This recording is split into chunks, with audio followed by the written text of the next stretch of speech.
Howdy folks. Okay, I'm bringing you along with me to introduce you to the latest project. Get the shop opened up here. Allow me to introduce you to the average fox.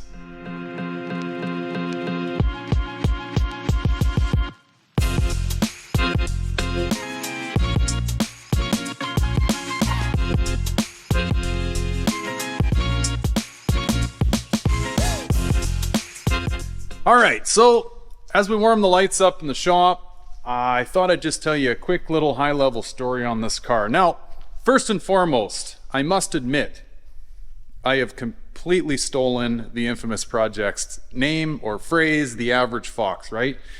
He had that white GT in there and told a story about his idea of an average fox. And I told him the other night on the podcast, I'm like, you know what, buddy, I got this car in and it just screams average fox to me. So I hate to break it to you, but I'm going to steal your idea.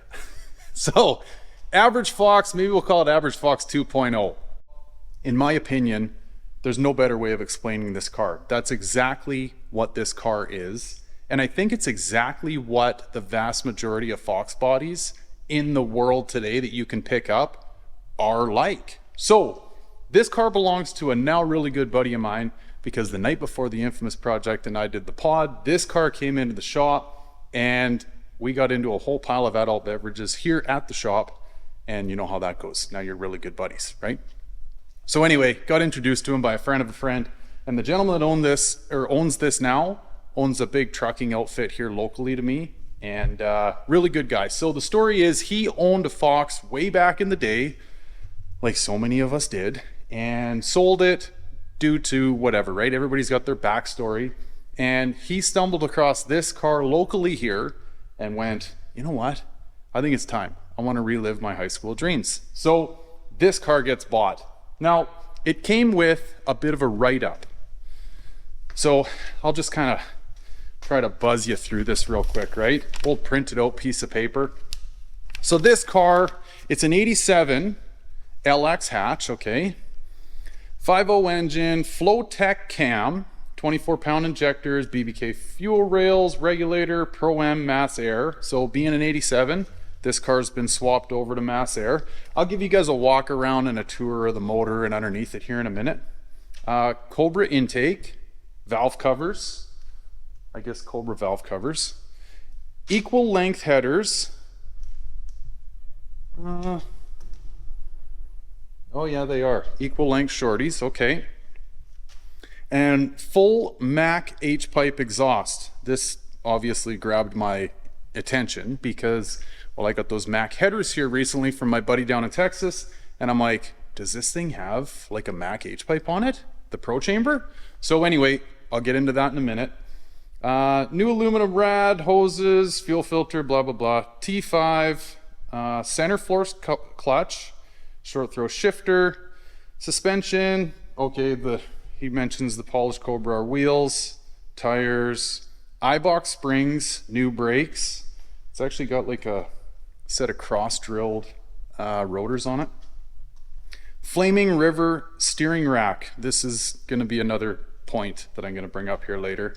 New Coney struts, painted last year, new headlights, weather stripping, interior's very clean, custom seats, blah, blah, blah.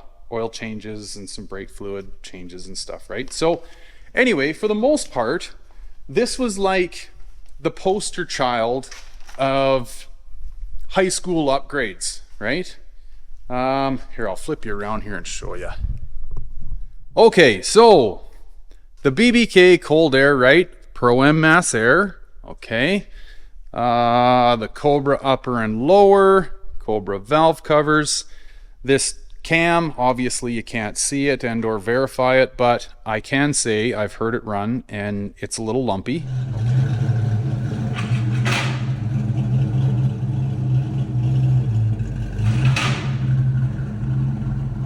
Now, I mentioned in that write-up the Flaming River rack. Well, here's the thing.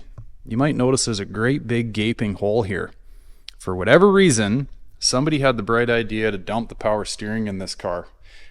I don't really know why you would. It's a mystery to me. It's not as if this car was set up to be, you know, light-weighted or raced or anything. So I'm not sure why you'd go to a manual rack.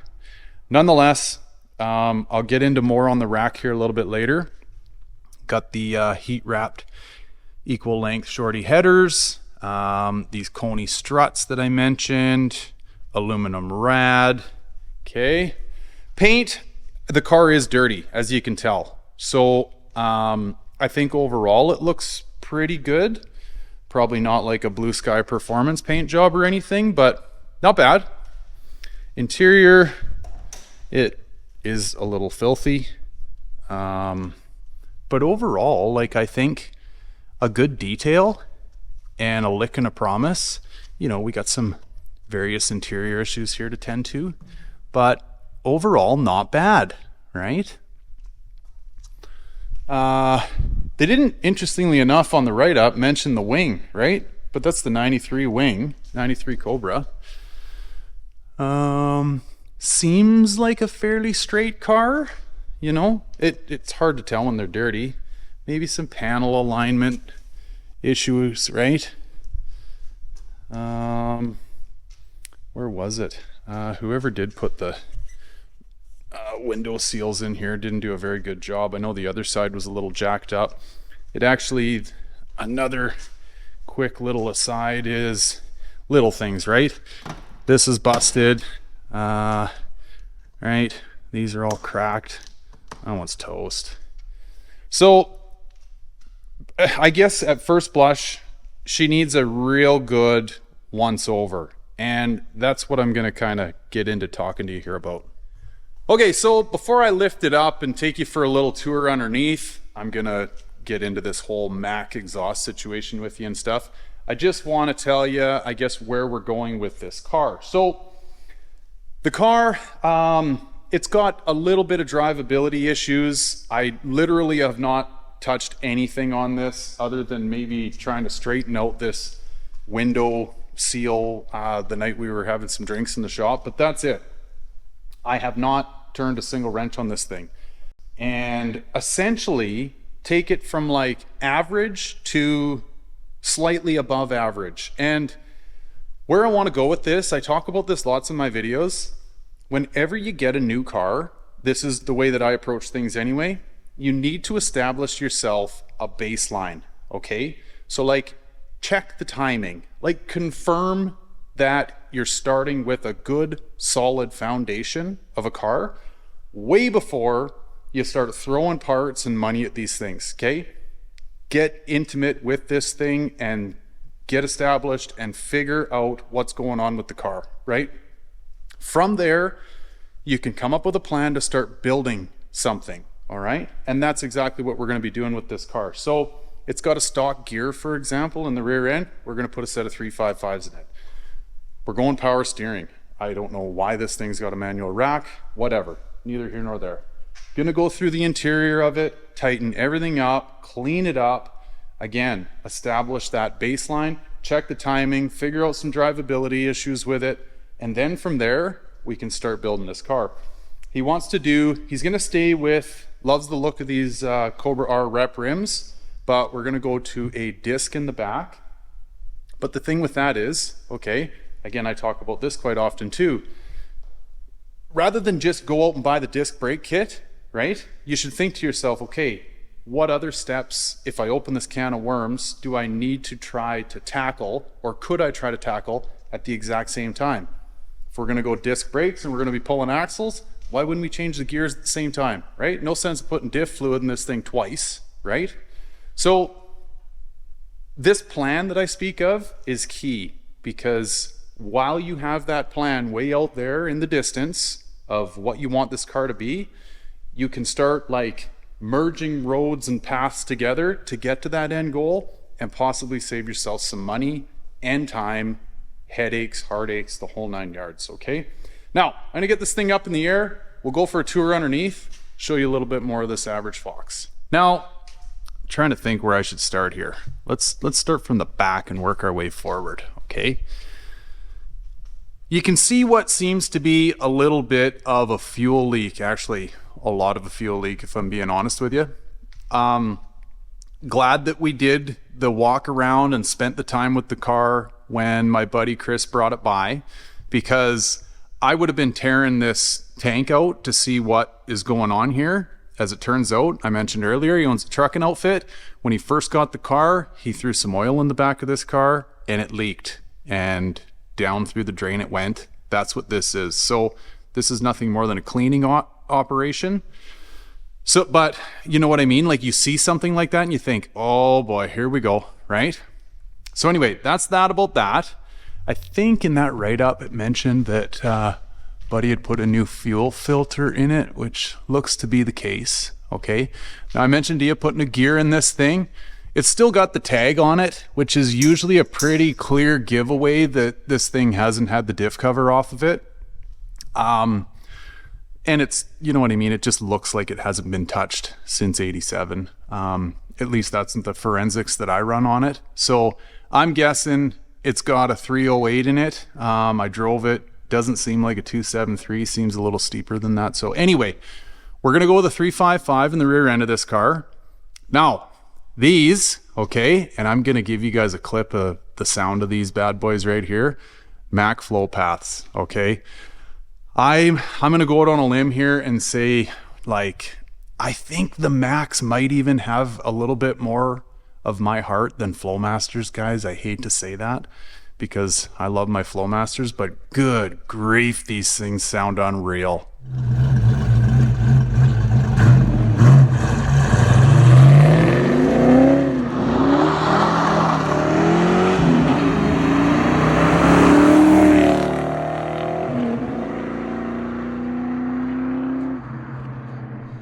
So moving on from that, like the write-up said, okay, we got some Eibach lowering springs.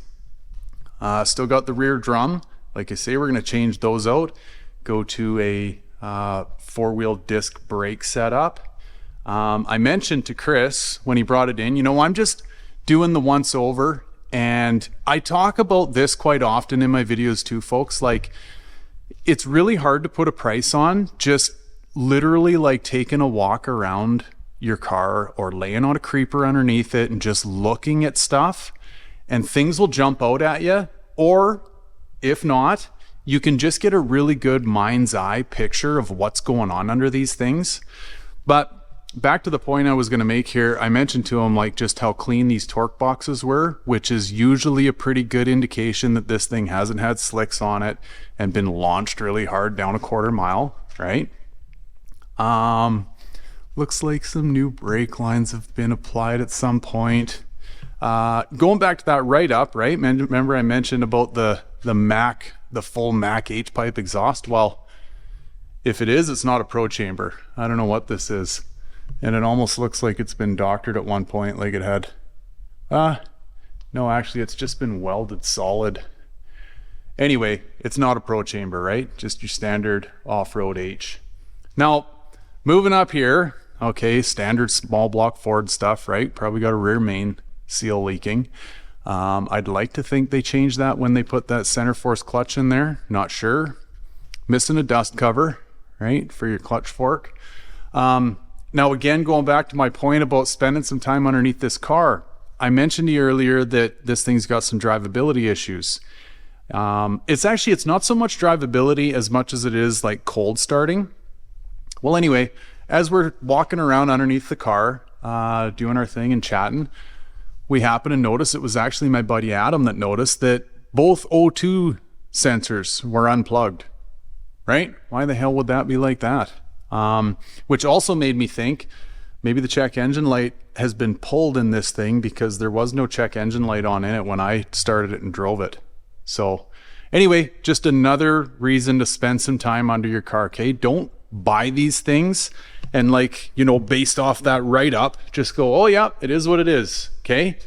Or, you know, get it on some like some wheel chocks before you go to buy it and have a look, because I would have fully assumed based on that write-up, if the guy was being honest, that this thing would have a pro chamber in it, right? I mean, maybe this isn't even a center force clutch, I don't know, right? have to have some looks in there. It has been bounced, interestingly enough, here off the rad support pretty good. So that's a bit of an interesting one there. Thank God it didn't drop these, you know, feet out of the bottom of the rad and have that thing hit the ground.